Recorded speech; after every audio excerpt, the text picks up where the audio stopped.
Bonjour, bienvenue dans ce nouveau numéro de votre magazine Tac au Tac. La taxe RAM fait couler beaucoup d'encre sur les réseaux sociaux, dans l'opinion. Et pour éclairer la lanterne, le ministre des Pétentique, Augustin Kibassa, était face aux députés nationaux ce mercredi. Il était là pour répondre aux préoccupations des élus. Ces moyens de défense étaient-ils convaincants? On en parle. Fermeture de la faculté de médecine dans quelques universités non viables par le ministre de l'ESU. Certains professeurs fustigent cette décision. Pourquoi? Est-ce une bonne ou mauvaise décision? On en parle également. Et pour finir, le troisième sujet, nous irons au Congo central. Vous le savez, Atou Matubwana, l'ancien gouverneur, a été destitué juste après sa remise et reprise, porté disparu. Est-ce que le départ de Atou Matubwana est une justice rendue à la province? On en parle avec mon invité de ce soir. Il s'agit professeur Baudouin Boissa, qu'on ne présente plus. Professeur, bonsoir et bienvenue dans Tac au Tac. Comment allez-vous? Moi, ça va très bien. Ça marche. Et ça marche, hein? Ouais. Comment va l'Union sacrée? L'Union sacrée, ça marche très bien. Ça marche très bien. Nous avons un gouvernement qui fonctionne. Il y a un conseil des ministres chaque vendredi. Nous sommes revenus aux bonnes habitudes de la Deuxième République. Ce qui ne peut que me plaire. Voilà. Ben vous dites ça. Donc parce le que pays est gouverné. Le pays est gouverné, mais il y a trop de problèmes quand même. Hein. C'est normal. C'est normal. Même aux États-Unis, il y a des problèmes. Il y a des problèmes. Bien. Même en Belgique, il y a des problèmes. En Russie, il y a des problèmes. En Chine, il y a des problèmes. En Grande-Bretagne, il y a des problèmes. En France, il y a des problèmes. Mais quand même, on cherche des solutions. Hein. Mais nous aussi, nous sommes en train de travailler. Bien. Tout à l'heure, comme j'ai annoncé au début de cette émission, la taxe RAM pose problème. Le ministre de Pétentique a été entendu ce mercredi au sujet de la taxe RAM à l'Assemblée nationale. Comment avez-vous trouvé ces explications sur cette taxe? Bon, j'étais très triste. Parce que j'ai connu personnellement Frédéric Kibassa Maliba, d'heureuse mémoire, qui fut un grand ami à mon ancien directeur de cabinet quand je suis à la primature. Il s'appelait Freddy Molongo. Et Kibassa Maliba, j'allais chez lui. J'étais reçu par son épouse, Maman Euphrasi. Et il était l'un des responsables de l'Union sacrée de l'opposition radicale. C'était un homme extraordinaire, merveilleux. C'était un battant qui a commencé en fait le combat pour le progrès social en 62, où avec l'Mbenza Toubi, ils ont mis en grève tous les enseignants de la République du Congo à l'époque, qui ne s'appelait pas RDC. Et ils ont fait la prison. La grève a duré plus de 9 mois. Mais quand ils sont sortis, c'est avec des résultats. Le président Kasavubu a donné des instructions au gouvernement Adoula et on a majoré leur salaire d'une manière exponentielle. Ce qui fait que le maître qui était au village n'avait même pas envie de venir à Léopoldville. Et ça, c'est Frédéric Kibassa Maliba, que j'ai retrouvé après à l'Union sacrée. Grand battant, patron, l'un des patrons de l'UDPS.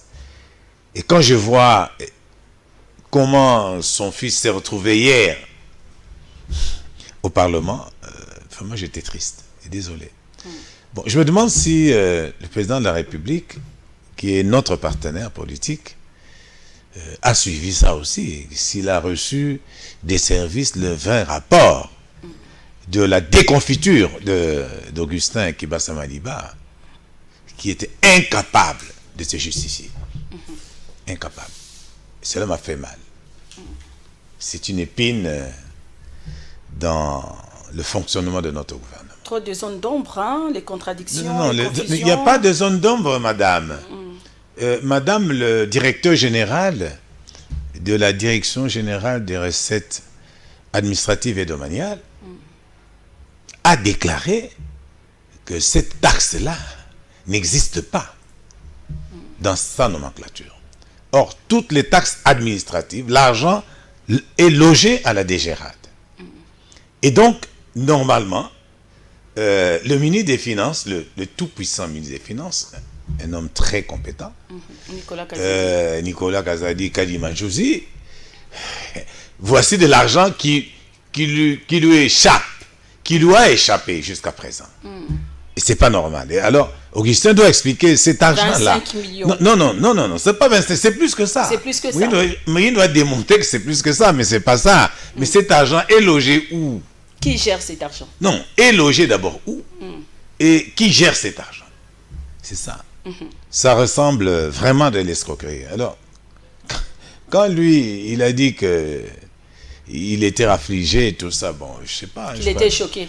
Il était choqué par quoi? Et pourtant, c'est lui qui a choqué. Non, il était choqué par quoi? Parce que là... Par les réactions des députés. Non. Là, il a trahi Félix Tshisekedi, qu'il a nommé ministre. Il l'a trahi. C'est pas bien. Nous, à l'Union Sacrée, nous ne sommes pas fiers de ça. Et il n'a qu'à se justifier. Et nous demandons à l'IGF de se saisir de ces dossiers. C'est tout. C'est tout ce que je fais comme commentaire. De se saisir de ces dossiers qui posent vraiment Mais sinon, depuis qu'on a créé la DGRAD par Léon Kengo-Madondo, Premier ministre, par un décret d'ailleurs, toutes les recettes administratives sont logées, entrent à la DGRAD pour arriver au trésor public. Mais ce qui est étonnant quand même, il a dit que cette taxe finance la gratuité. Et comment? Non, vraiment, je ne sais pas. Hein. Je ne sais pas ce qui lui est arrivé. Hein, parce que la gratuité, d'après ce que nous savons, n'est pas financée comme ça. Voilà, je n'ai rien d'autre à dire là-dessus. Je pense que là, il était perdu, il a dit n'importe quoi. Qu'il explique un peu par quel mécanisme, je ne sais pas. Il a 48 heures, hein. Il va revenir. C'est triste. C'est vendredi. Mais il nous déshonore. Il déshonore son père. Il nous déshonore, il déshonore l'Union Sacrée, il déshonore le président de la République. Il trahit le président. Il a donné des explications, plusieurs raisons, détecter les téléphones contre-effet. Est-ce que c'est le travail de Pétantique ou de l'OCC? Je ne sais pas. Je n'ose pas répondre à cette question. Parce que pour moi, toutes les raisons qu'ils ont données ne tiennent pas la route. Et d'ailleurs, le Parlement le lui a dit. Mais seulement le Parlement aussi doit être responsable. Parce que dans un vrai Parlement, duré, hein, on allait lui demander... Le mois de juin, depuis juin 2020, les députés ont réagi en retard un peu. Non. Maintenant, depuis tout ce temps. Maintenant, ce que lui mérite, pendant une année. Ce qu'il mérite, c'est la déchéance. Oui. Et si c'est un homme d'État... Il doit démissionner. Oui. L'ampleur de la ponction financière est telle qu'il a causé tellement de peur au trésor public. Nous avons besoin de cet argent. Qu'il vaut mieux qu'il se retire du gouvernement. Ça va honorer le président. Les gouvernements de Warrior aussi posent problème. Hein. Il y a des détourneurs même au gouvernement de Warrior. Hein. Il y a des détournements dans le monde entier. Dans le monde entier. Mais nous, on pensait qu'avec Félix Tshisekedi et son gouvernement, hein, il y aura quand même un changement, mais on n'est pas sorti de l'auberge, apparemment. Bon, le pauvre. Il a dit lui-même aux États-Unis qu'il commence à comprendre Joseph Kabila, qui a déclaré qu'il n'avait que... S'il avait 15 personnes. Félix, lui aussi n'a pas plus de 15 personnes autour de lui. Félix, je ne sais pas combien il en a. Oh là là. Mon pauvre. Aujourd'hui, on donne raison à Joseph Kabila. Mais ce n'est pas moi qui donne raison, c'est le président. Joseph Kabila. Non, c'est le président de la République lui-même. Il dit...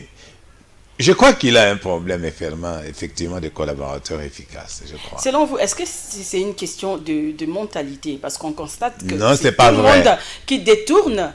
Non, c'est pas vrai. Dans ce pays... Dès qu'on est au pouvoir, on détourne. Madame, dans ce pays... Une année après, 2 ans, on construit des villas, des maisons. Dans ce pays, ils existent de bons gestionnaires. Et la population continue à couper dans la misère. C'est que... comment il s'appelle encore? Nico Kazadi, qui était caché à la présidence comme ambassadeur itinérant pendant 2 ans et demi, il arrive, 100 jours après, on voit la différence. La différence, elle est là. Ça signifie qu'ils existent, ils sont là. Mais ils ne sont pas toujours à leur place. C'est ça. Et ça, c'est le travail du président et du conseil spécial en matière de sécurité qui doit veiller au grain. Quand on doit faire des nominations, ce sont les services. C'est à partir des fiches que le chef va signer, les ordonnances. Et ça, c'est le travail du conseil spécial qui connaît très bien ce boulot-là. Et quand il me voit, il sait. Mais selon vous, il y a eu quand même erreur de casting? Non, on ne sait pas. On ne sait pas ce qui s'est passé. Mais je dis seulement que nous demandons à notre ami, le conseiller spécial, que je connais très bien, d'ailleurs que je salue en passant, de ceinturer un peu le chef de ce côté-là, du côté de son bic. De le ceinturer. C'est ça son boulot. Il est payé pour ça. Il est payé pour ça, mais bon. Attendons voir la suite pour le vendredi. Mais oui, il s'occupe de la sécurité du chef de l'État. Augustin Kibassa va-t-il retirer cette taxe ou bien il va donner sa démission? On ne sait pas encore. On attend la suite pour... Non, attendons la décision du Parlement. Nous avons l'Assemblée nationale. Parce que les députés ont demandé et le gouvernement est responsable devant le Parlement. Attendons. Oui. Attendons ce que l'Assemblée nationale va faire. De manière responsable. C'est ça. Est-ce que ce sera possible de rembourser l'argent? Non, mais il doit nous dire où il a mis cet argent. Et s'il nous le dit, il doit restituer cet argent au Trésor. Il n'a pas agi seul aussi avec les sociétés de télécom. Non, il doit restituer cet argent au Trésor, via la DGRAD. La DGRAD. C'est ça. Bien, voilà. Alors, clair. Oui, on va parler d'autre chose. Nous allons parler, vous êtes professeur, nous allons parler de cette décision du ministre de l'ESU, Moïse Nzangi, qui a décidé de fermer la faculté de médecine. Vous êtes comme professeur de faculté de médecine. De faculté de médecine à l'UNIKIN. Ouais. Voilà, mais... Pas seulement à l'UNIKIN. Oui, avant d'entrer dans les vifs du sujet, quand même, un petit rappel pour rafraîchir la mémoire de nos téléspectateurs. Pourquoi en sommes-nous arrivés jusque-là? À savoir, en 1993, le gouvernement, comme professeur Birindois, pratique la politique d'essaimage à l'ESU. Et de 3 universités, on passe de 3 universités officielles, on passe à 700 universités. Je ne sais pas si aujourd'hui nous sommes arrivés à combien d'universités, ou 1500 ou 2000 universités. On ne sait pas. Les politiciens se frottent les mains. Chaque député, chaque commerçant ouvre une université dans son village. Du coup, les 700 professeurs vont se disperser à travers le pays pour devenir tous le professeur visiteur. Et puis, le nombre d'étudiants dépasse les bornes. Les universités sont devenues des universités de facilité. Malheureusement, chaque université ouvre sa faculté de médecine, d'où la floraison de facultés sans hôpital, sans laboratoire. Et aujourd'hui... Et sans professeur. Sans professeur. Voilà. Sans professeur, voilà. Et aujourd'hui, le ministre de l'ESU décide, il interdit aux universités non viables d'organiser la faculté de médecine. Comment avez-vous trouvé sa décision? Bon, d'abord... Cet essaimage-là, elle vient effectivement du gouvernement Birindois. Et celui qui était ministre du gouvernement de l'enseignement supérieur, c'était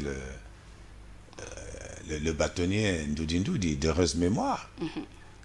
Mais ce que nous devons savoir... Il y a eu vraiment un désordre. Non. Ce que nous devons savoir, nous les profs d'université, c'est que nous sommes souvent responsables de tout ça. Parce que si le bâtonnier n'a jamais été dans l'enseignement supérieur, même s'il a étudié à l'université Lovanium, qui était l'une des plus grandes universités d'Afrique. Mais il avait un cabinet costaud, dirigé par un professeur ordinaire, par des professeurs associés, qui auraient pu nous éviter ça. Parce que ça a été conçu là-bas. Et la conception dans les cabinets, c'est le cabinet qui fait le boulot. Donc, quelque part, nous sommes responsables. Nous les professeurs d'université. Ça, c'est un. Des deux, lorsque cette affaire arrive d'essaimage, on a même créé une université Congo-Océan. Université Congo-Océan. Et que Kengo arrive en 1994 comme premier ministre, il a voulu revoir cette affaire-là. Mais c'était impossible. Parce que tous les politiciens disaient non, nous avons besoin, chacun dans notre village, une université. Et voilà. Et on n'a pas su gérer cette affaire jusqu'à aujourd'hui. Parce que l'université, C'est quand même le domaine du savoir qu'on gère.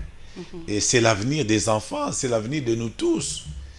Alors, les médecins, là, hein, nous manipulons la vie humaine. Oui.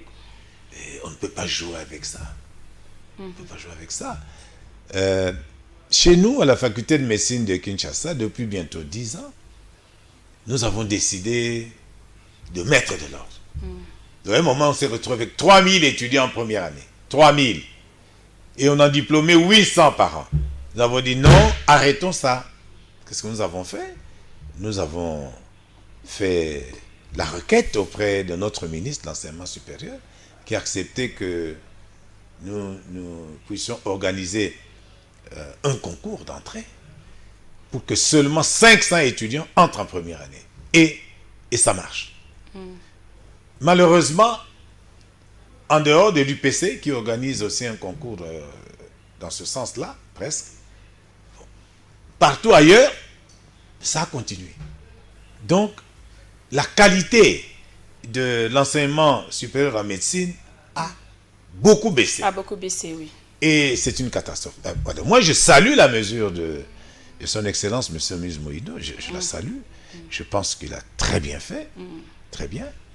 Bon, il s'est basé sur le rapport du Conseil national de l'ordre des médecins. Bon, je trouve que ce n'est pas ça qu'il aurait dû faire. Il aurait dû prendre ce rapport et puis il demande maintenant à son propre ministère de faire le contrôle.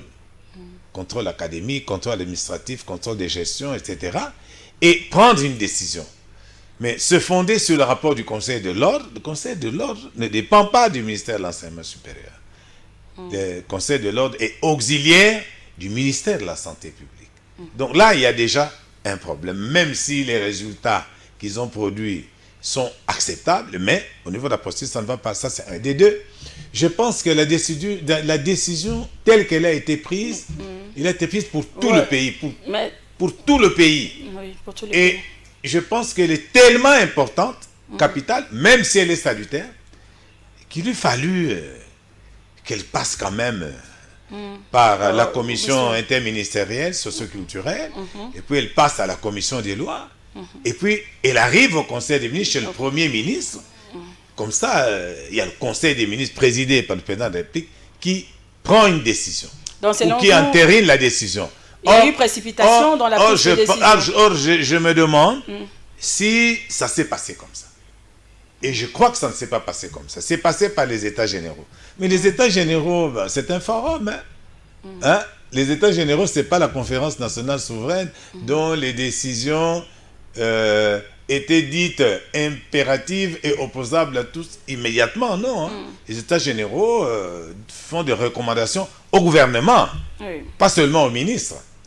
Donc, je pense qu'il y a eu, même si la décision est salutaire, mais elle a été prise dans la précipitation. Et en ce moment-ci, on n'a pas besoin de précipitation. Ceci étant dit, je demande à son Excellence, M. le ministre de l'Enseignement supérieur, de gérer ce dossier, c'est-à-dire de demander à son cabinet ou à ses structures de réexaminer, université par université, laquelle a une faculté, qui a combien de professeurs, dans toutes les disciplines. Ça, c'est un, des professeurs permanents.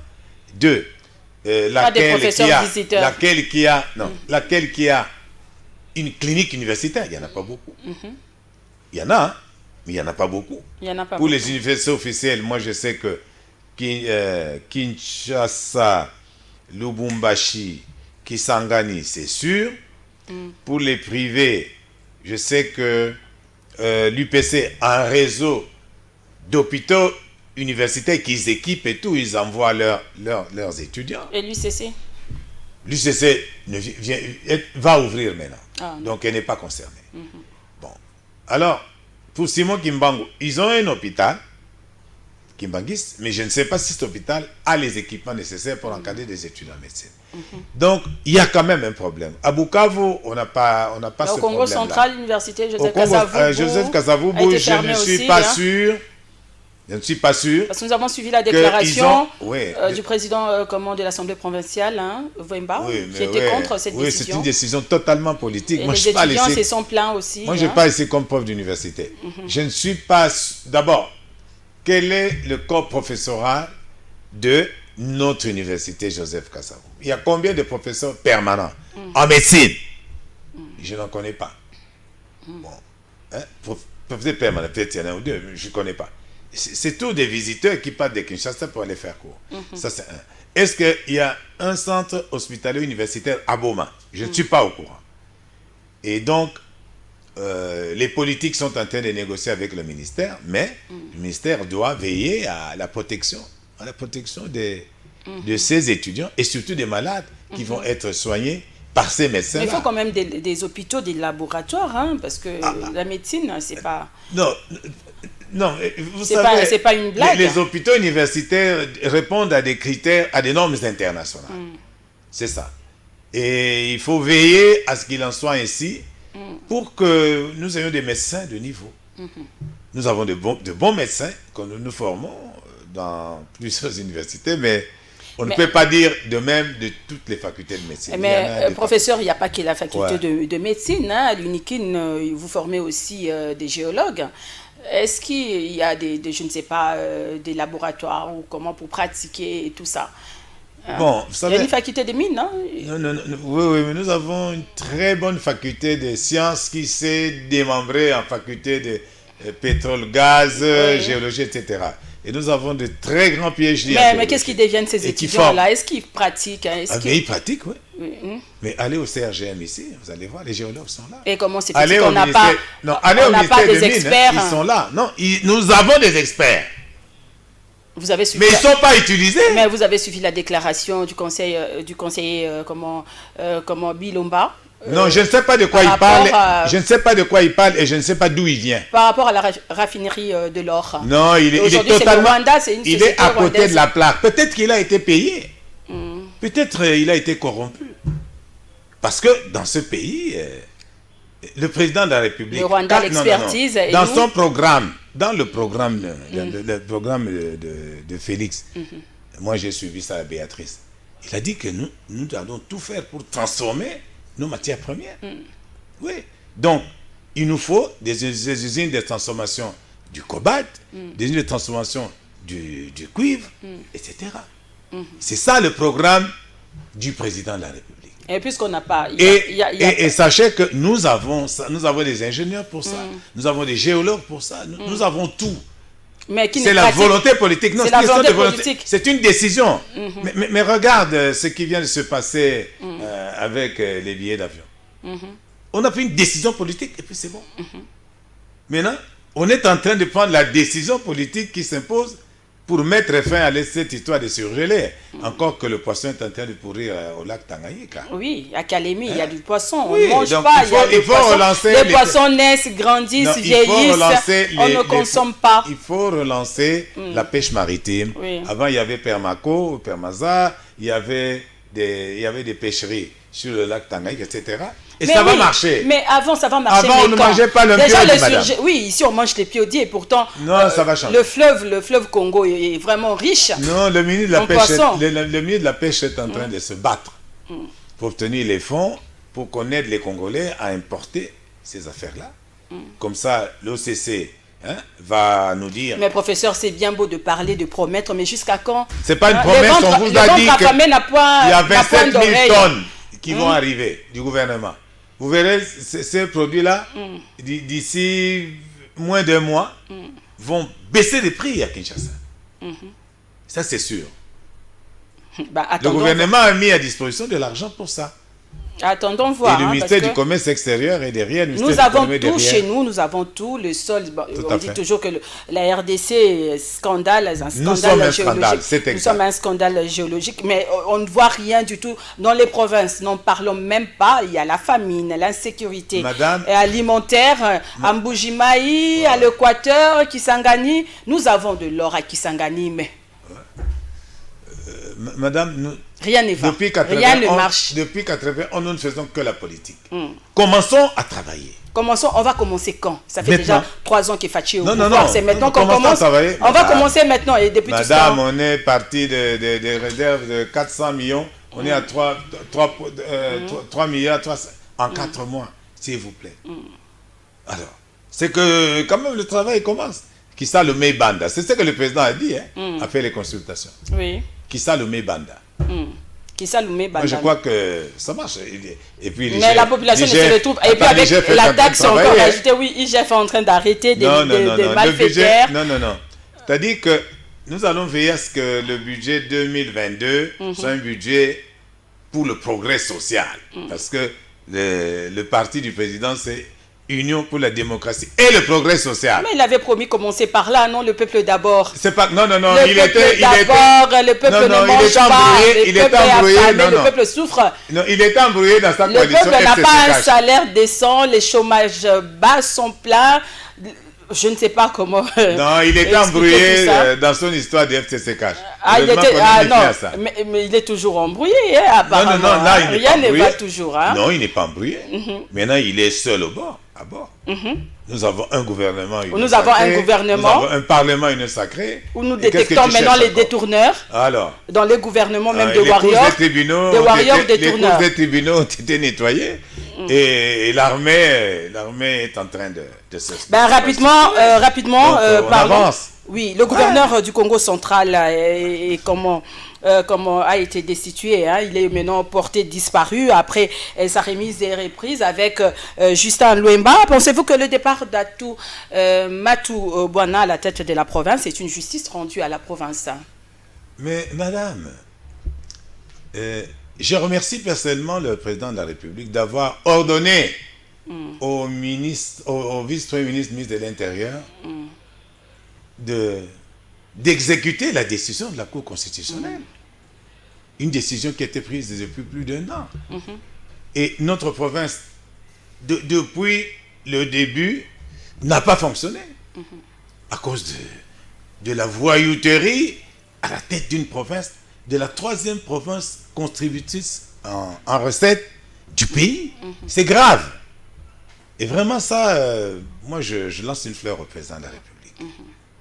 Maintenant, évidemment, il revient à la CENI d'organiser rapidement l'élection de nouveaux gouverneurs, de nouveaux vice-gouverneurs. Quand on doit faire une élection, il n'y a pas de consensus. Il y a des gens qui posent leur candidature à l'Assemblée provinciale et puis, de manière démocratique, on élit. Ah, d'accord. Je pensais... Donc, il n'y a pas... Nous attendons un nouveau gouverneur. Nous espérons que ce gouverneur ne dépendra plus totalement de Kinshasa et qu'il ne viendra pas tous les soirs déposer les sacs d'argent ici.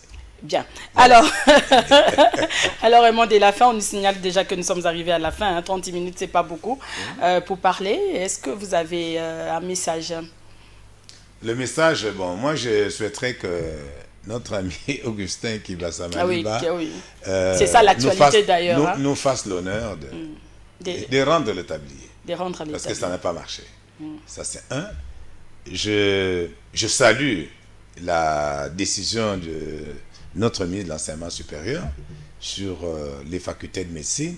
Mais je lui demande de gérer maintenant cette affaire de manière politique et qu'il aille chercher quand même le parapluie du Conseil des ministres, du Premier ministre et du Président de la République. Par ailleurs, en ce qui concerne le Congo central, j'espère que cette fois-ci, on aura un bon gouverneur. Un bon gouverneur. Ça sera tout, professeur. Qui va travailler pour le Congo central. Merci. Et pas pour les parapluies de Kinshasa. Merci beaucoup, professeur. En tout cas, merci d'être venu. Non, mais c'est moi qui vous remercie. Cette émission est terminée, mesdames et messieurs. Merci à vous de nous avoir suivis. Au revoir et à la prochaine.